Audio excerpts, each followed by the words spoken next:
선거 다음 날 조용히 시작되는 것들은 뭐가 있을까요? 6월 3일 밤 개표가 끝납니다. 이긴 당은 민심의 선택이라 하고 진 당은 겸허히 받아들이겠다고 하겠죠. 방송은 당선자 얼굴을 띄우고 다음 날 아침 뉴스는 언제 그랬냐는 듯 일상으로 돌아가는 것처럼 보일 겁니다. 근데 그게 아니에요. 선거가 끝나는 순간 대부분의 사람들이 모르는 일들이 전국에서 동시에 시작됩니다. 오늘 영상에서는 그 이야기를 하려고 합니다. 특검, 재판, 개헌, 이야기 같은 이야기는 이미 한 적 있으니까 오늘은 그쪽은 잠깐 언급만 하고 정말 아무도 말 안 해주는 것들을 찾아보겠습니다. 먼저 딱 하나만 짚고 넘어갈게요. 선거가 끝나면 광역단체장이 바뀌고 그 아래 수백 개 공공기관 수장이 교체된다는 건 지난 영상에서 얘기했어요. 특검 타이밍이 선거 이후 다시 속도를 낸다는 것도요. 오늘은 그 다음 이야기입니다. 첫 번째, 지방의회가 통째로 넘어갑니다. 대부분의 사람들이 지방선거에서 단체장만 본다는 거 아세요? 근데 같은 날 지방의회 선거도 같이 해요. 광역의원, 기초의원까지 전부요. 여기서 중요한 게 뭐냐? 만약 같은 당이 단체장과 지방의회 다수를 동시에 가져가면 그 지역에서 집행부를 견제할 세력이 완전히 사라집니다. 지방의회의 역할이 뭔지 아세요? 단체장이 짠 예산안을 심의하고 행정감사를 해서 잘못된 걸 걸러내는 거예요. 근데 단체장이랑 같은 당 의원들로 의회가 채워지면 그 심의가 제대로 될 리가 없어요. 예산을 이상하게 짜도 사업을 엉터리로 추진해도 의회에서 그냥 통과돼요. 이게 서울 하나만 그러면 그나마 나은데 전국 17개 광역자치단체에서 동시에 이 일이 벌어지면 어떻게 됩니까? 전국 지방민주주의가 껍데기만 남아요. 두 번째, 지방채가 조용히 쌓입니다. 단체장이 선거에서 이기려면 공약을 화려하게 내걸어야 해요. 복지 확대, 인프라 구축, 청년 지원. 근데 지방세수만으로는 이 공약들을 이행할 수 없어요. 그래서 지방채를 발행합니다. 쉽게 말하면 빚을 지는 거예요. 문제는 이 빚이 임기 중에 다 안 드러난다는 거예요. 단체장은 임기 4년 동안 공약을 이행한 것처럼 보이고 다음 단체장한테 빚을 넘겨요. 다음 단체장은 재정이 없다며 전임자 탓을 하고 또 빚을 내요. 이게 반복되면 그 빚은 결국 지역 주민, 그러니까 우리 세금으로 갚아야 해요. 지금 전국 지자체, 지방채 잔액이 얼만지 아세요? 공개는 되는데 아무도 관심을 안 가져요. 언론도 선거 때는 이 얘기를 잘 안 해요.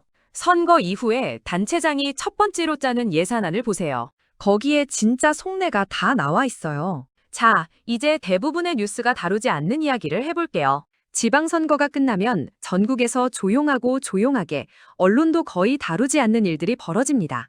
첫 번째, 광역단체장이 바뀌면 그 지역 산하 공공기관 수장이 무더기로 교체됩니다. 광역단체장 하나가 바뀌면 그 아래에 딸린 공기업, 출연기관, 연구원, 문화재단, 개발공사 등 수백 개 기관의 대표직이 임기와 무관하게 사실상 교체돼요. 시장이 바뀌면 전임 시장이 꽂아놓은 사람들이 자리를 비워야 하고 새 시장 측근들이 그 자리를 채웁니다. 이게 겉으로는 인사처럼 보이지만 실제로는 지역 경제권 전체가 넘어가는 거예요. 그 기관들이 지역 사업자들과 계약하고 지역 행사를 주관하고 지역 청년들을 채용하거든요. 이게 좋은 건지 나쁜 건지 묻는다면 나쁩니다. 전문성이 아니라 정치적 충성도로 채워지는 자리들이 생기면 그 기관의 서비스 질이 떨어지고 결국 피해는 그 서비스를 받는 지역 주민들한테 돌아가요. 두 번째, 교육감 권력이 조용히 넘어갑니다. 지방선거에서 광역단체장 못지않게 중요한 자리가 교육감인데 대부분의 유권자가 이름도 모른 채 투표해요. 교육감은 지역 교육 예산 전체를 쥐고 있어요. 서울시 교육 예산만 해도 수십조 원 규모입니다. 교사 인사에도 영향을 미치고 학교 교육과정 방향도 좌우해요. 진보 교육감이 들어오면 학생 인권, 혁신학교 쪽으로 예산이 흐르고 보수 교육감이 들어오면 학력 중심, 직업 교육 쪽으로 방향이 바뀌어요. 좋은 건지 나쁜 건지 묻는다면 둘 다입니다. 문제는 유권자가 선택을 모르고 한다는 것. 그게 가장 큰 결함이에요. 세 번째, 대법원과 헌법재판소 구성이 바뀝니다. 향후 몇 년 안에 대법관, 헌법재판관의 임기가 줄줄이 돌아와요. 이 자리는 대통령이 임명하는데 지방선거 결과가 대통령의 정치적 기반을 어떻게 만드느냐에 따라 이 인사의 성격이 달라져요.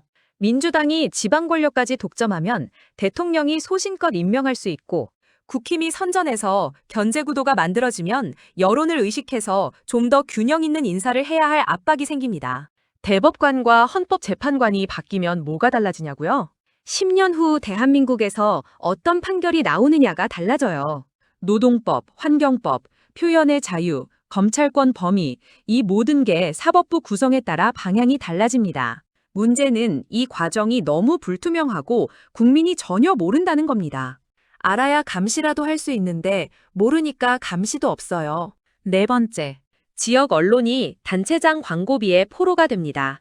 지자체는 매년 지역 언론사에 광고비 명목으로 돈을 줍니다. 지역 신문, 지역 방송, 지역 인터넷 매체까지요. 단위가 작은 지자체도 수억 원, 큰 광역단체는 수십억 원이 나가요. 지역 언론사 입장에서 지자체 광고비는 생존의 문제예요. 광고비가 끊기면 운영이 안 돼요. 그러니까 단체장을 비판하는 기사를 쓰기가 무서운 거예요. 단체장이 바뀌면 어떻게 됩니까? 전임 단체장의 우호적이었던 언론은 광고비가 줄거나 끊기고 새 단체장의 우호적인 언론은 광고비가 늘어요. 이게 수십 년째 반복된 관행이에요. 그래서 지역 언론이 단체장 감시를 못해요. 하고 싶어도 못해요. 할 수 있는 언론은 광고비 안 받는 언론뿐인데 그런 언론은 살아남기 힘들어요. 이 구조 자체가 지방 언론 생태계를 망가뜨리고 있어요. 다섯 번째, 지방선거 공로자가 총선 공천권을 가져갑니다. 이건 공식 룰이 아니에요. 근데 실제로 작동하는 암묵적인 시스템이에요. 지방선거 때 발로 뛰며 후보를 도운 지역 인사들이 있어요. 차를 몰고 현수막을 달고 유권자를 만나는 사람들. 이 사람들이 나중에 총선 공천심사에서 우선 고려 대상이 돼요. 선거에 기여한 만큼 보상을 받는 거죠. 국민 입장에서 이게 왜 문제냐? 총선 후보가 지역을 위해 가장 적합한 사람이 아니라 지방선거 때 가장 열심히 뛴 사람으로 결정될 수 있다는 거예요. 능력이 아니라 충성도로 후보가 결정되는 구조예요.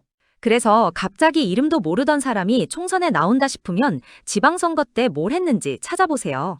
거의 다 거기서 공을 세운 사람이에요. 여섯 번째, 개헌 소급 적용 논란. 이게 뭐냐면 이재명이 진짜 연임 가능하냐의 핵심이에요.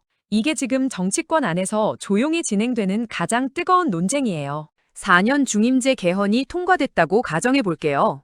그러면 이재명 대통령의 현재 임기가 1기로 카운트 되느냐, 아니면 개헌 이전 임기라서 0기로 카운트 되느냐가 갈려요. 0기로 보면 이재명은 2030년에 다시 한번 대선에 나올 수 있어요. 사실상 8년 집권이 가능해지는 거예요. 1기로 보면 2030년엔 못 나오고 그 이후에 한 번 더 나올 수 있어요. 어떻게 해석하느냐에 따라 정치 일정이 완전히 달라집니다. 근데 대부분의 국민은 이 논쟁이 있다는 것 자체를 몰라요. 개헌 논의가 시작되면 이 해석 싸움이 정치판의 핵심 전쟁이 될 거예요. 여기서 잠깐 쉬고 갈게요. 지금까지 이야기한 것들, 지방의회 장악, 지방채, 언론 유착, 공천 시스템, 개헌 해석 논쟁. 이걸 감시해야 할 기구가 왜 없냐는 거예요. 결론부터 말할게요. 없는 게 아니에요. 안 만드는 거예요. 선관위는 선거 전까지만 관여해요. 당선되고 나면 공약을 지키는지 확인하는 공식 기구가 없어요. 법적으로 공약 불이행에 대한 제재도 없어요. 당선되고 나면 공약은 그냥 권고사항이에요. 왜 안 만드냐고요? 여당도 야당도 만들고 싶지 않거든요. 여당은 당선되면 공약을 유연하게 바꾸고 싶어요. 야당은 나중에 자기가 당선됐을 때 똑같이 하고 싶어요. 이 이해관계가 완벽하게 일치하는 거예요. 양당이 싸우다가도 이 문제에서만큼은 한마음이에요. 법으로 만들면 안 되냐고요? 헌법적 논리가 막아요. 대의민주주의에서 선출된 공직자는 임기 중 독립적으로 판단할 권한이 있다는 거예요. 공약을 법적으로 강제하면 포퓰리즘 공약만 남발된다는 반론도 있어요. 그럼 이대로 흘러가야 하냐? 그건 아니에요. 영국의 풀팩트, 미국의 폴리티팩트 같은 민간 공약 추적 기관들이 현실적인 대안이에요. 한국도 참여연대, 경실련이 일부 하지만 예산과 법적 권한이 없어서 한계가 있어요. 가장 현실적인 방법은 유권자가 직접 하는 거예요. 단체장이 취임하면 공약집을 찾아보세요. 1년 뒤에 뭘 했는지 확인해 보세요. 요즘은 각 지자체 홈페이지에 공약 이행률을 공개하게 돼 있어요. 근데 보는 사람이 없어요. 보는 사람이 없으니까 단체장도 신경을 안 써요. 이제 대선 주자 판도 이야기를 해볼게요. 민주당이 압승하면 이재명 연임론이 본격화돼요. 근데 여기서 민주당 내부 긴장이 시작됩니다. 친명계는 개헌을 통한 연임을 밀어붙이고 비명계는 차기 주자를 키우려고 해요. 이재명이 연임론을 밀수록 당내 2세대 주자들의 입지가 좁아지고 그 억눌린 에너지가 어느 순간 터질 수 있어요. 민주당의 가장 큰 내부 시한폭탄이 바로 이거예요. 국민의힘이 대참패하면 분당 가능성이 수면 위로 올라와요. TK 중심 강경 보수와 수도권 중도 보수는 이미 선거 전략부터 달라요.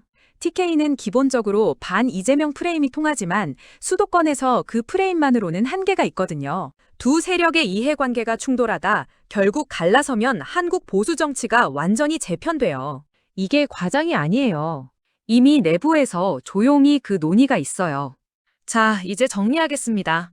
지방선거 이후 대한민국 정치의 큰 흐름을 한 문장으로 요약하면 이렇습니다. 모든 정당이 국민을 위한 정치가 아니라 다음 선거를 위한 정치를 한다. 이건 민주당도 국민의힘도 나머지 당도 마찬가지예요. 지방선거가 끝나는 순간 모든 시계가 2028년 총선으로 맞춰집니다. 그리고 그 뒤는 2030년 대선이에요. 정치인들의 모든 발언, 모든 법안, 모든 인사가 이 시계 위에서 움직입니다. 지금 나오는 정책도, 지금 하는 약속도 2년 뒤 총선을 계산한 포석인 경우가 대부분이에요. 국민 입장에서 이걸 알고 보는 것과 모르고 보는 건 완전히 다른 이야기예요. 민주당이 압승해서 권력을 독점하면 단기적으로는 국정이 잘 돌아가는 것처럼 보일 수 있어요. 여야 갈등이 줄고 법안이 빠르게 통과되고 예산이 집행돼요. 근데 중장기적으로는 위험합니다. 견제가 없는 권력은 어떤 당이든 서서히 썩어요. 인사가 조금 이상해지고 예산이 엉뚱한 곳으로 흐르고 비판하는 목소리가 줄어들어요. 썩은 걸 알아챌 때쯤엔 이미 되돌리기 어렵게 돼 있어요. 국민의힘이 선전해서 견제 구도가 만들어지는 건 정치적 균형이라는 측면에서 좋을 수 있어요. 근데 지금의 국민의힘이 진짜 건강한 야당으로 기능할 수 있냐는 별개의 문제예요. 내부 분열 상태에서 견제보다 생존에 급급하면 형식적으로는 야당이 있어도 실질적으로 있으나 만화한 야당이 돼요. 결국 국민에게 가장 나쁜 시나리오는 어느 쪽이 이기든 국민이 결과에 안도하고 무관심해지는 거예요. 내가 찍은 당이 이겼으니 됐다고 생각하는 순간 정치인들은 그 무관심을 마음껏 활용합니다. 감시하는 눈이 없으면 하고 싶은 걸 해도 되는 구조가 되는 거니까요. 그래서 드리고 싶은 말씀은 이겁니다. 지방선거가 끝난 뒤가 오히려 더 중요합니다. 이긴 당이 공약을 지키는지 확인하세요. 각 지자체 홈페이지에 공약 이행률이 공개돼 있어요. 단체장이 첫 번째로 짜는 예산안을 찾아보세요. 거기에 진짜 속내가 나와요. 교육감이 무슨 정책을 시작하는지 보세요. 특검과 재판, 개헌 논의가 어디로 흘러가는지 눈을 떼지 마세요. 선거 끝나고 사람들이 관심을 거두는 그 시점에 가장 중요한 일들이 조용히 결정됩니다. 정치인들이 가장 두려워하는 국민은 성난 국민이 아닙니다. 끝까지 지켜보는 국민이에요. 화를 내다 돌아서는 사람은 무서운 게 아니에요. 조용하지만 끝까지 보고 있는 사람이 무서운 거예요. 선거는 6월 3일에 끝나지만 정치는 그 다음 날부터 시작됩니다. 그리고 그 정치의 주인이 누구냐는 얼마나 끝까지 관심을 갖느냐에 달려 있습니다. 구독과 좋아요는 이런 이야기를 계속할 수 있게 해주는 힘입니다. 다음 영상에서 뵙겠습니다.